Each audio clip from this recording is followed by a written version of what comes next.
Today, fear is 24/7, 365. The system was never designed for prolonged fear and stress as we are experiencing in today's world.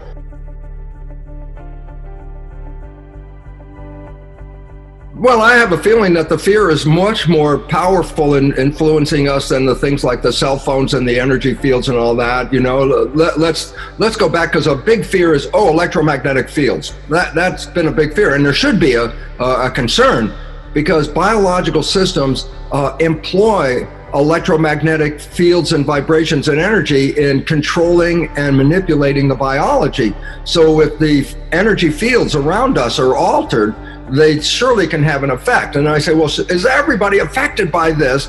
And I say, look, when we were afraid because high power, high tension lines, the ones that carry the big load of electricity, and people live underneath those lines, they assessed, is there any difference in the health of people who live under the high power tension lines? And they find out, yeah, for sure, people are affected. You got, more health issues of people living there. And then I go, is everybody affected? And this is where it comes down to the important part. No, not everybody was affected. Those that were affected were already under stress. So stress exacerbated the problem.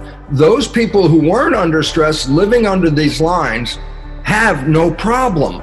So stress is opening up our system from attack, from anything from electromagnetic fields to viruses, and we have to understand that stress is the bigger problem in the immune system. And so, just to give an example, they followed the fate of children who are adopted into families where there's cancer. I say, so what? I say, it turns out the adopted child will get the same family cancer as the siblings get, with the same probability. I go, yeah, but what's different? I go, the adopted child came from totally different genetics, and the cancer is running in the family. And what's the point? Cancer is not due to genes. Cancer is due to not living in harmony. And all of a sudden it says, well, then how do you fight cancer? And they say, well, we kill all the cancer cells. I go, the cancer cells are a symptom. The problem is not living in harmony. You can kill all the damn cancer cells you want, but if you don't change the problem, the cause, a cancer will come back again. And so there's a misunderstanding about genes and victimization. We're all perceived as victims of our heredity when we are absolute masters. We control our genetics, and that's the most important fact that people have to understand. What is so important? If we do not focus on the problems that they keep throwing at us, and you start to look at your life and say, am I okay? Yeah, I'm pretty good. How's my family? We're good. We're healthy. Even if there's a flu, as I said, half the people tested with the flu don't even have symptoms. So it's not as lethal as they say. It's the fear of death is the problem that we must deal with today. And the idea is, am I open to die? And I say, everybody's open to die. But will you die from this flu? I go, not necessarily, unless you're part of that same group. So let me just emphasize, the group that should be concerned are the aged people, very old, people on support, like nursing support, like especially in nursing homes, people whose immune system is already compromised. If you are in that situation, then by all means, do everything to protect yourself. Isolate from those people that may be carrying it. And remember, a lot of carriers have no symptoms, so you wouldn't even know they were carrying it. And follow the guidelines of eating well, vitamins, supplements, and thinking in a different way, more specifically for that group than for the rest, because that's the group that is primarily affected by this. Then I say, yeah, but there's a lot of respiratory distress. And I go, again, all of that is manageable if you can get hospital care. If you can get a ventilator, if you can get some antiviral drugs and the medical system, people won't die from this if they get care. So basically, it's not, oh my God, I got the flu, I'm gonna die. We got to change that visual picture, because that is the biggest problem affecting us today, is the fear. The fear that has been generated by this is the biggest problem of all, because people have to understand about the immune system. The immune system is designed for internal protection. Anything that gets in my body, parasites, viruses, bacteria, the immune system's function is to fight that. And I say, does it use energy to have the immune system? I go, of course. If you've ever been really sick, you probably didn't have enough energy to get out of bed sometimes. I say, the immune system uses lots of energy. I go, so what? Well, then here comes the problem. There are two protection systems. The immune system protects me on the inside. The adrenal system, which is called fight or flight, protects me from threats on the outside. I go, so why is it relevant? Well, let's give a scenario here. You have a bacterial infection, you might have a bad case of diarrhea coming, and you're being chased by a saber-toothed tiger. Question, if I had to divide the energy in my body to protect me from the flu or bacteria and from the tiger, how would you split the energy distribution between those two? And Brian, this is really relevant. I mean, ask you, if you're being chased by a tiger, you got a flu, what proportion of the energy of your body do you want to use to run away from the tiger? And what proportion do you want to use to fight the bacteria? It's a pretty clear answer. I hope you see it.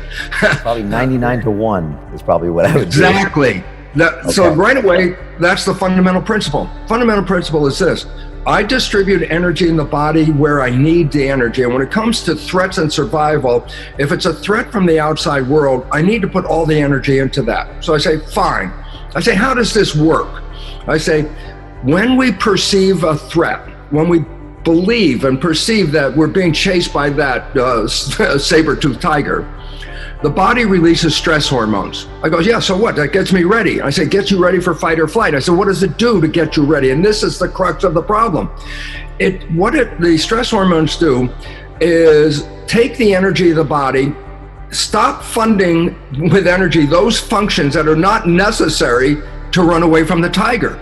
Because what you want to do is you want to get all the energy possible into the arms and legs, which is the blood. The blood carries the energy.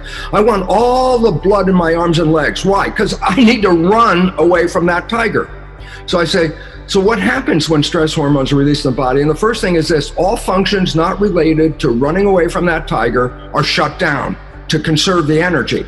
So I say, well, what does that mean? I say, when stress hormones are released into the body, they cause the blood vessels in the gut to squeeze shut. I go, why? And the answer is, if the blood vessels squeeze shut, then the blood is pushed to the periphery, the arms and legs. So the blood is, in scientific terms, preferentially sent to the arms and legs at the expense of what? Shutting the blood vessels in the gut. And that's when people get butterflies in the stomach. When they start to get scared, they can feel a little queasy going on. And I say, what is that? I say, that's the action of stress hormones causing your blood vessels in the gut to squeeze shut, so you push the blood to the arms and legs to deal with fight or flight. Okay, so the first thing is this. When you're in fear, you shut down the growth and maintenance of the body. It's very simple. Why should I fund those things if the tiger's chasing me? If the tiger catches me, then maintenance of the body is not my problem anymore. So the first step in a stress response is stress hormones shut down the visceral functions of maintaining the body, filtering, cleaning, repairing, replacing things. I go, okay, that shuts down my growth as I get ready for protection. I go, yeah. And here's the other fact, and this is the one that's relevant. The immune system, as I said, uses so much energy that when it's engaged, we may be so depleted of energy, we don't have any energy to get out of bed. I say, well, again, if I'm being chased by the tiger and I have the bacterial infections, the hell with the bacterial infections. It's time to run away from that tiger. Fact of life, this is it. Stress hormones shut down the immune system to conserve energy so I can run away from the threat. And I go, it's so powerful at shutting down the immune system that stress hormones are used, listen, therapeutically. I go, what do you mean? If I am going to transplant an organ from one person to another, the recipient of that transplant, their immune system, by definition, is going to try and reject the transplant because it's foreign tissue. I say, so what do doctors do before they transplant an organ? I say, they give the patient stress hormones. Because when they get the stress hormones, it inhibits the immune function from rejecting the graft. So what's the point? My God, stress hormones are so effective at shutting down the immune system that they use it therapeutically to stop the function of that immune system. So I go, so why is it relevant? I go, because we're put into fear. And everybody who listens is now afraid. The difference between, let's say, last year's flu season, I'm coming on the news and I go, the flu season's back this year, and as usual, you have to take care of yourself, and about 0.1% of the population will have severe problems with this, and but that's annual. That's the way it is. Or I come on this year, and I say, my God, the flu is here. We're all going to die. Millions of people are going to die. And all of a sudden, it's like, that's a different news report than last year. That scares the hell out of me. Most humans do not have an immunological memory to help alleviate the symptoms of the flu. So this year, the flu is a little more aggressive than previous years, only because most of us have not had an experience with this virus in the past. That's the nature of the game. So then I say, well, how dangerous is this flu? Well, this is the part that is really freaky, because the first thing is this: we equate the flu this season, the Corona 2019 virus, we equate it with mortality. It's like, what do you mean? I said, everyone's talking about, oh my God, we can die. And I go, well, you can die every year. That's not even different. I say, so what's different? I said, it's a little more aggressive. I say, so why is it relevant? I said, okay, the symptoms are a little more aggressive. I said, well, you die from the symptoms. I say, if you have standard medical treatment, even the aggressive form that causes respiratory distress is manageable. As long as we have ventilators, as long as we have antivirals, as long as the hospital isn't under a crush, this isn't lethal. I said, yeah, but people are dying. I go, every year, the same cohort or group of people are affected and die from the flu. And I said, what cohort is that? And I said, people who, first of all, are very old, who are in nursing care, whose immune systems are already weakened just because of their age. And secondly, those people who are already compromised. They have a problem already, whether it's a cardiovascular or cancer or diabetes, they already are compromised.